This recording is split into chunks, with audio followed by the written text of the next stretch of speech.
میں بیان کیا جاتا ہے شاعر کے ذریعے، اس کی کیا اہمیت ہے۔ ایک مبسوط کتاب آپ نے لکھی، اور ناظرین میں آپ کو بتاتے چلوں یہ اردو کی سب سے پہلی تنقید کی کتاب ہے۔ کرٹیسزم ویسے تو یورپی زبانوں میں، انگریزی زبانوں میں ہوتا تھا، لیکن اردو اس سے بالکل مبرہ تھی، مستثنیٰ تھی۔ لیکن آپ پہلے تنقید نگار ہیں جنہوں نے مقدمہ شعر و شاعری لکھی، اور اس میں وہ تمام اسٹینڈرڈز اور معیارات بتائے کہ نظم کیسی ہونی چاہیے، نثر میں کس بات کا خیال رکھنا چاہیے، اس کے رموز و اوقاف اور اس کے پیرائے کیسے ہونا چاہیے۔ لیکن اور ایک بات آپ کو بتاتا ہوں ناظرین، اس دور سے لے کے اب تک اس پائے کی کوئی بھی کتاب نہیں آئی ہے۔ حالانکہ ہم تنقید میں اضافہ ہوا اور ہمارے مختلف اصناف میں اضافہ ہوا، لیکن وہ جو آپ کی کتاب ہے آج بھی اسی طرح مبسوط اور مستند ہے، جس میں انہوں نے بہترین انداز میں بتایا۔ اور آپ نے جو اپنی نظمیں لکھی ہیں وہ اصلاحی ہیں اور لوگوں کو درس دینے والی ہیں۔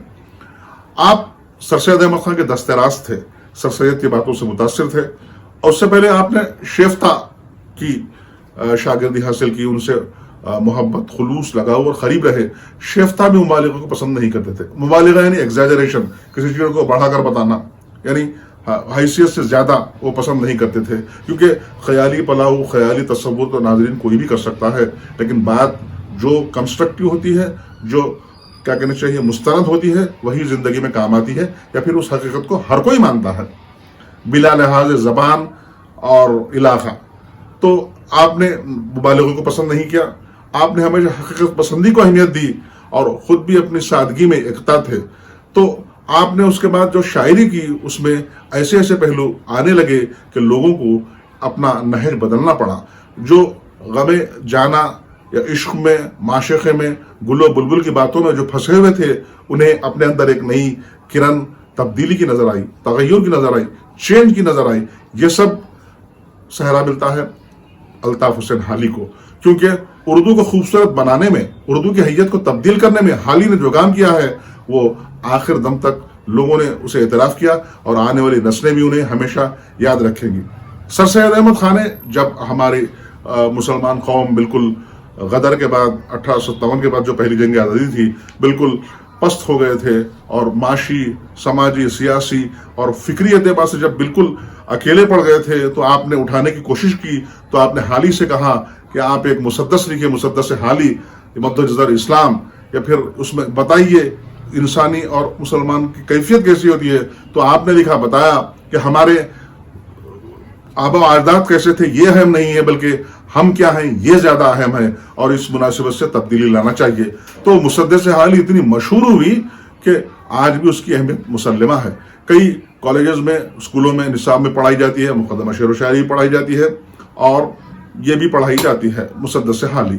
سر سید احمد خان نے ایک بار کہا تھا کہ اگر مرنے کے بعد وہ محشر میں جائیں گے، حشر میں اللہ کے سامنے، جب اللہ ان سے سوال کرے گا کہ سر سید کیا لائے ہو، تو میں کہوں گا میں حالی سے مسدس حالی لکھا کے لایا ہوں، کیونکہ اس میں دین اور دنیا کی دونوں باتیں ہیں اصلاحی انداز میں۔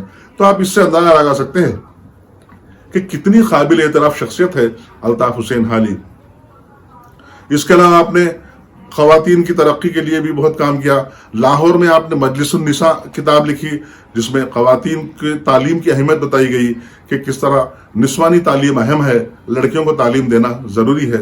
اسی طرح عورتوں کے لیے بھی آپ نے کافی لکھا، مناجات بیوہ، چپ کی داد۔ اس کے علاوہ فطری طور پر بھی کئی نظمیں لکھی انہوں نے، اور نشاط، اور الگ الگ عنوان سے انہوں نے لکھی ہیں، مگر ان سب میں زیادہ مسدس حالی، مقدمہ شعر و شاعری، اور یادگار غالب، حیات جاوید اور حیات شیخ سعدی کا اپنا ایک مقام ہے، اور وہ کتابیں آج بھی اتنی پائے کو پہنچ چکی ہیں کہ ان کے مقام تک پہنچنے والی دوسری کوئی کتاب نہیں آئی ہے۔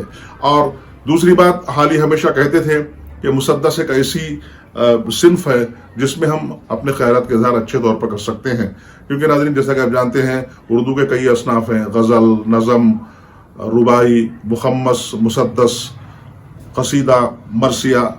مرثیہ میں بھی حالی نے کہا کہ درد کو حقیقت کے قریب بیان کرے تو زیادہ بہتر ہے، کیونکہ وہ حقیقت پسند تھے، وہ چاہتے تھے کہ لوگ حقیقت کو جانیں، اپنی اوقات اور اپنے وجود کو سمجھ کر ترقی کریں۔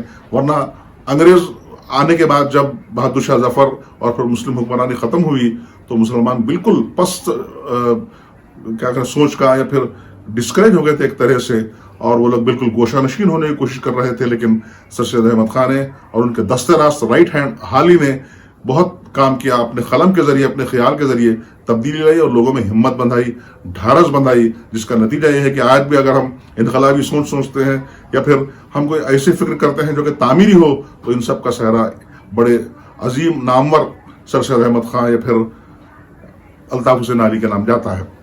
الطاف حسین حالی کو شمس العلماء کا خطاب بھی دیا گیا۔ اس پر شبلی نعمانی نے کہا کہ حالی کو شمس العلماء کا خطاب دینے سے اس خطاب کی عزت افزائی ہوئی ہے، یعنی اس ایوارڈ کو ایک عزت ملی ہے۔ تو ناظرین، ایوارڈ جس کے لیے دیا جاتا ہے، اگر اس سے ایوارڈ پانے والے کی اہمیت کو زیادہ بتایا جائے تو آپ سمجھ سکتے ہیں کہ وہ آدمی کتنا بڑا ہے اور کتنا اعلیٰ ہے، کتنا عرفہ ہے۔ آپ نے جب دلی کی تباہی ہوئی، پھر دلی میں تباہی ہوئی تھی، تو آپ فوری واپس پانی پت آئے اور یہیں پر اتالیق بن گئے نواب مصطفیٰ خان کے، انہیں پڑھانے لگے اور وہیں پر کچھ دوسرے علوم بھی وہ سیکھے۔ اس کے بعد پھر کچھ دن کے لیے اینگلو عربک کالجز میں لیکچرز کے لیے کام کیا، بطور لیکچرر بہت دن کام کرے، اور عمر کے آخری ایام میں پھر وہ سبکدوش ہو کر ریٹائرمنٹ لے کر پھر پانی پت واپس آئے۔ الطاف حسین حالی کی سوچ عمدہ تھی، ان کی فکر عمدہ تھی، ان کی انقلابی قلمکاری کی وجہ سے لوگوں کے ذہنوں میں اور دلوں میں کافی تبدیلی آئی، اور لوگوں کو سوچنا پڑا، بلکہ سوچنے میں مجبور ہو گئے کہ زندگی اس وقت زندگی ہے اگر ہم زندگی کو عملی نمونے کے ساتھ گزاریں، ورنہ خالی زندگی اگر بے بندگی کے ساتھ گزارے تو پھر شرمندگی ہوگی ہم کو۔ یعنی بندگی کے ساتھ ساتھ زندگی میں حرکیاتی کام بھی ہونا چاہیے، ایسا پیغام دیا آپ نے۔ اور الطاف حسین حالی کی ان تمام تصانیف کو اگر ہم پڑھیں تو یقین جانیے نہ صرف مطالعے میں اضافہ ہوگا، بلکہ ہمیں زندگی کا گزارنے کا صحیح طریقہ ہمیں سمجھ میں آئے گا۔ کیونکہ بہت سے لوگوں نے کوشش کی، لیکن صرف حالی کی کتابوں پر تنقید لکھ کر، حالی کی کتابوں کو حوالہ دے کر یا حالی کی کتابوں پر تبصرہ کر کر بھی نام کمایا ہے، تو اندازہ لگا سکتے ہیں کہ حالی کتنے عظیم تھے، ان کی تصانیف کتنے عظیم ہیں۔ اور آخری عمر میں 1914 میں آپ عمر کے آخری حصے میں بھی اپنا مطالعہ جاری رکھا، لیکن آپ کو نزلے کا عارضہ تھا، جس کی وجہ سے وہ افیون کھاتے تھے، کیونکہ ناظرین وہ زمانہ اتنا ڈیولپ تو نہیں تھا کہ گولیوں اور فارمیسی کا کوئی چلن ہو، تو زیادہ افیون کھانے سے آپ کی بصارت چلی گئی، لیکن اس کے باوجود آپ مطالعہ برقرار رکھے اور ہمیشہ پڑھتے رہے، مطالعہ سے فیض حاصل کرتے رہے۔ وہ کہتے تھے کہ آدمی مرتے دم تک طالب علم ہے، اسے علم کا حصول اور فیض یہ دونوں ہمیشہ اپنے سامنے رکھنا چاہیے۔ تو اس طرح حالی کی وجہ سے ہم کافی اردو ادب کو بہت کچھ ہم نے حاصل کیا ہے۔ اگر ہم آج اردو کی خوبصورت عمارت دیکھتے ہیں تو اس کی بنیاد کا پتھر ہم حضرت الطاف حسین حالی کو کہہ سکتے ہیں، کیونکہ حالی نے حال سے جوڑ کر ہمیں اس مقام پر پہنچایا۔ ناظرین، جیسا کہ 3 زمانے ہیں، ماضی، حال، مستقبل، پاسٹ، پریزنٹ اور فیوچر۔ حال یعنی پریزنٹ کو اہمیت دیتے تھے، دینا بھی چاہیے، کیونکہ ناظرین حال ہمیشہ ہمارا پیچھا کرتا ہے۔ حال ماضی بننے میں 1 سیکنڈ کی دیر ہے، لیکن حال تو ہمیشہ ہم سے چمٹا ہوا رہتا۔ مستقبل جو آنے والا ہے وہ بھی حال بن کر مستقبل بنتا ہے، لیکن ماضی فوری حال ماضی میں بدل جاتا ہے۔ یعنی آنے والا پل جانے والا ہے، یعنی جو پل آتا ہے وہ فوری چلے جاتا ہے، اور آگے کیا ہے وہ ہم دیکھ نہیں سکتے۔ لیکن اگر ہمارا حال اچھا ہو تو مستقبل بھی اچھا ہوگا، پریزنٹ اچھا ہو تو فیوچر اچھا ہوگا۔ تو ہم ماضی کو فراموش کر کے، یعنی اس کی تلخیوں کو ہم جو ہے بھولتے ہوئے اگر ہم حال میں محنت کریں تو ہم کامیاب ہو سکتے ہیں۔ اور دلی کی تباہی کے بعد جب مغلیہ سلطنت زوال پذیر ہوئی تو مسلمان پستی کا شکار تھے، تو تب انہیں یہی کہا گیا کہ آپ کے آباء و اجداد کیا تھے اس پر زیادہ زور مت دو، بلکہ آپ کیا ہو اور آپ کیا سماج کے لیے کر سکتے ہو یہ کرنا چاہیے۔ یہ سوچ تعمیری ہے ناظرین، اور ہمیشہ کام آنے والی ہے۔ ہمیں حال کو نہیں بھولنا چاہیے، کبھی اپنے پریزنٹ کو نہیں بھولنا چاہیے، اور حالی کو بھی بھولنا نہیں چاہیے، کیونکہ الطاف حسین حالی نے وہ کارنامہ انجام دیا ہے جس کو دنیا ہمیشہ یاد رکھے گی۔ تو ناظرین، ہمارے اپنے خیالات کو ہم اب اختصار دیتے ہوئے حالی پر جو بھی ہم نے کہا، ہم نے کوشش کی کہ الطاف حسین حالی کے کردار کو نمایاں کریں، اجاگر کریں۔ لیکن ناظرین، یہ ہستی سمندر کی ہے، جس طرح سر سید بھی ایک سمندر تھے، حالی بھی ایک سمندر ہیں۔ ہم ان کے صرف کچھ اچھے محاسن اور اچھے پہلوؤں کو بتا سکتے ہیں، بتا کر بھی ہم اپنے آپ میں ایک سوچ اور فکر پیدا کر سکتے ہیں اور دوسروں کو بھی اس کی ترغیب دے سکتے ہیں۔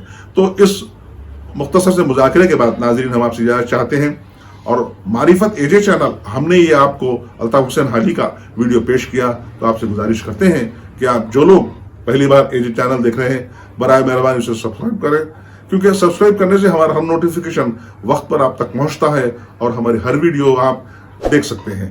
اس کے علاوہ ویڈیو کو زیادہ سے زیادہ لائک کریں، شیئر کریں اور بیل یعنی گھنٹی کے بٹن کو دبائیں تاکہ ہمارا نوٹیفیکیشن بر وقت آپ تک پہنچ سکے۔ تو ملتے ہیں اگلے ویڈیو میں۔ خدا حافظ، خدا سب کو خوش رکھے، کرونا سے سب محفوظ رکھیں، سب اپنا مطالعہ بڑھائیں اور لوگوں کے کام آئیں۔ خدا حافظ، گڈ بائی۔